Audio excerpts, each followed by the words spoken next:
நல்ல வருஷத்த பிதாவே, ஆசீர்வதிக்கப்பட்ட இந்த காலை வேலைக்கு நன்றி. இன்றைய வார்த்தைக்காக, இறை வார்த்தைக்காக, இன்னைக்கு எடுக்கிற தீர்மானத்துக்காக நன்றி. ஆவியானது செயல்பட உதவிச்சு இயேசு கிறிஸ்துவின் ஜெபிக்கிற ஜீவனுள்ள பிதாவே, ஆமென். அல்லேலூயா, அல்லேலூயா, அல்லேலூயா. இதற்கு முன்னதாக ஜெபத்தை குறித்து ஒரு தீர்மானம் எடுத்தோம். இன்றைக்கு குடும்ப வாழ்க்கையை குறித்த தீர்மானம். கணவனோ மனைவியோ பிள்ளைகளோ ஒரு குடும்பத்தையே நடத்த தெரியல அப்படின்னா சபை எப்படி நடத்த முடியும்? 1 தீமோத்தேயு 3வது அதிகாரம் 5. ஒருவன் தன் சொந்த குடும்பத்தை நடத்த ஒருவன் அறியாதிருந்தால் சொந்த குடும்பத்தை நடத்த அறியாது இருந்தால் தேவனுடைய சபையை எப்படி தேவனுடைய விசாரிப்பான்? சபையை எப்படி விசாரிக்கும்? நம்ம சொந்த குடும்பத்தை நடத்தணும். நம்ம சொந்த குடும்பத்தை சாட்சியாக நிற்கணும்.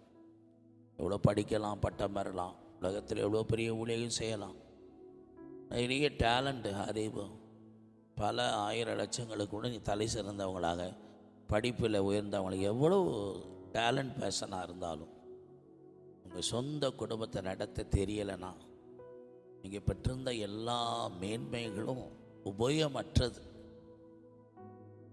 வேதம் அப்படித்தான் நமக்கு சொல்லுகிறது. முதலாவது புருஷன் செய்ய வேண்டியது, கணவன் செய்ய வேண்டியது. எபேசியர் 5வது அதிகாரத்தில் 22, 23 மனைவிக்கு சொல்லப்படுகிறது புருஷனுக்கு கீழ்ப்படியணும்.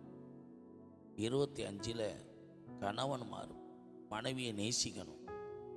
எபேசியர் 6வது அதிகாரத்தில் பிள்ளைகள் பெற்றோருக்கு கீழ்ப்படியும். எப்படிப்பட்ட ஒரு குடும்பம் இருக்கும் என்றால் அது கர்த்தருடைய நாம மகிமைப்படும்.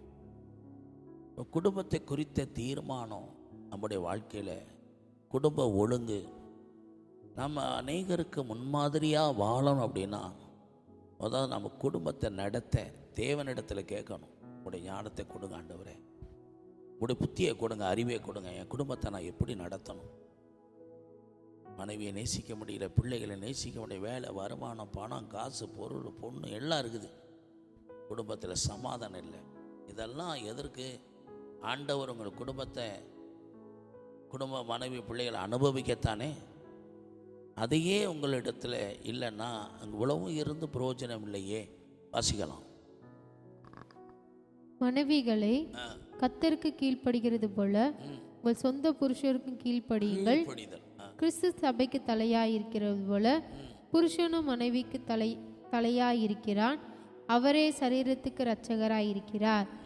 புருஷர்களை உங்கள் மனைவிகளில் அன்பு கூறுங்கள், அப்படியே கிறிஸ்துவும் சபையில் அன்பு கூர்ந்து. அப்ப சபையையும் கிறிஸ்துவையும் அவர் இணைத்து பேசுற. கிறிஸ்து சபைக்கு தலையா இருக்கிறது போல ஒரு மனைவிக்கு புருஷன் தலை, இரட்சகர், எல்லா காரியத்திலும் கீழ்ப்படியணும். அதே போலதான் கிறிஸ்து எப்படி சபையை, மனவாட்டி சபையை அன்பு கூர்ந்தது போல புருஷர்களும் தன் சரீரமாகிய மனைவி மீது அன்பு கூறணுங்கிறார். இப்போ மனைவியில் அன்பு கூற தண்ணியில் தானே அன்பு கூறுகிறான், தன் சரீரம் என்று சொல்லுகிறார். இந்த சத்தியத்தை விளங்கி மனைவியான புருஷனுக்கு கீழ்ப்படியும், புருஷனானவன் மனைவி மீது அன்பு கூறவும், இப்படிப்பட்ட ஒரு தீர்மானம் எடுங்க. பரலோகமே உங்கள் குடும்பத்தில் இருக்கும், சமாதானம் இருக்கும். நீங்கள் சமாதானமாக இருந்து பாருங்கள், உங்கள் வாழ்க்கை ஆசீர்வாதமாக இருக்கும். ஒருவருக்கு ஒரு கீழ்ப்படிந்து அன்பு பாராட்டி கனப்படுத்தி ஒருவர் நேசித்து வாழ்ந்து பாருங்கள். கர்த்தர் கொடுத்த பிள்ளைகளும் ஆசீர்வாசிக்கலாம். எபேசியர் 6வது அதிகாரம் 1. பிள்ளைகளை உங்கள் பெற்றாருக்கு கர்த்தருக்கு கீழ்ப்படியுங்கள், இது நியாயம். இப்போ மனைவியானவ புருஷனுக்கு கீழ்ப்படுகிறதும், புருஷனானவன் மனைவி அன்பு கூறும், ரெண்டும் உயரும். நீங்கள் இந்த வேத ஒழுங்கின்படி செயல்படும் போது உங்கள் பிள்ளைங்க ஆட்டோமேட்டிக்காக பெற்றோர்களுக்கு கீழ்ப்படியும், பயந்து நடக்க ஆரம்பிச்சிடும். உங்களுக்குள்ளே இருக்கிற அந்த தேவனுடைய அபிஷேகம் பிள்ளைகளுக்குள்ளே இறங்கி பிள்ளைகளும் பெற்றோர்களை கனம் பண்ணுகிற பிள்ளைகளாக டோட்டலாக நீங்கள் ஒரு தேவனுடைய ஆசீர்வதிக்கப்பட்ட குடும்பமாக காணப்படுவீங்க. இன்றைக்கே ஒரு தீர்மானம் எடுங்க. இன்றைக்கு தீர்மானம் எடுங்க. மனைவியானவள் புருஷனுக்கு எந்த காரியத்தையும் கீழ்ப்படுவேன், புருஷனானவன் மனைவி இதை அன்பு கூறுவேன், கசந்து கொள்ள மாட்டேன், அசட்டை பண்ண மாட்டேன், உதாசீனப்படுத்த மாட்டேன்.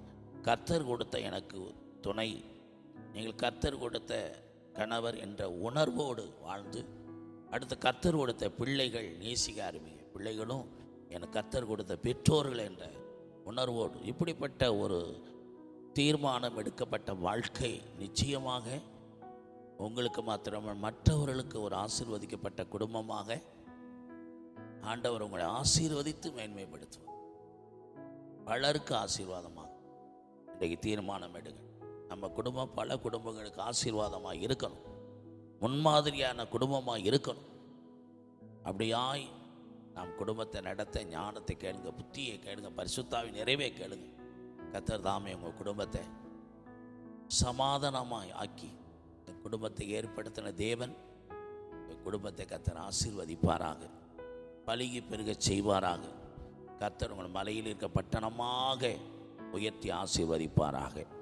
இயேசு கிறிஸ்துவின் ஜெபிக்கிறோம் ஜீவனுள்ள பிதாவே, ஆமென்.